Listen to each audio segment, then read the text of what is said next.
অনেক ফিজিশিয়ানরা বলেন যে ওয়েট বাড়লে বা ওবেসিটি হলে আপনার জ্বালা যন্ত্রণা বা শরীরের মধ্যে ইনফ্লেমেশন বাড়ে। সেটা ভুল নয়, সেটা সঠিক কথা। কিন্তু ওবেসিটি এবং ইনফ্লেমেশনের মধ্যে একটা সবচেয়ে বড় একটা সেন্টেন্স কিন্তু আমরা মিস করছি প্রত্যেকেই, এবং সেটা হচ্ছে যে ইনফ্লেমেশন আছে বলেই কিন্তু আপনার ওয়েটটা বাড়ছে। এবং স্ট্যাটিস্টিক্স বলছে যে inflammation is the root cause of world wide obesity epidemic. আচ্ছা বলুন তো, আপনি একটা যুদ্ধে নেমেছেন, আপনার বিপক্ষে কে আছে, আপনি কার বিরুদ্ধে ফাইট করবেন সেটাই আপনি না জানেন, তাহলে কি আপনার রেজাল্টটা সেরকমভাবে আসবে? নিশ্চয়ই আসবে না। Hi, my name is Amit Kumar Pal, weight loss specialist and guiding so many people for their fitness and good health.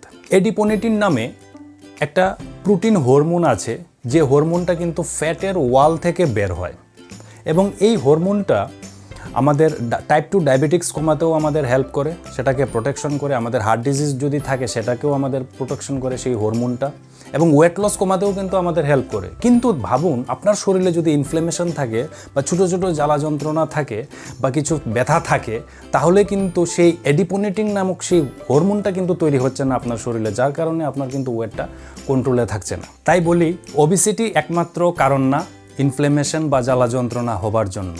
জ্বালা যন্ত্রণা বা ইনফ্লেমেশন আছে বলেই কিন্তু আপনার ওবেসিটিটা বাড়ছে। এবং টোটালি গ্লোবালি যদি আমরা দেখি যে globally health care system have been powerless to stop the obesity problem.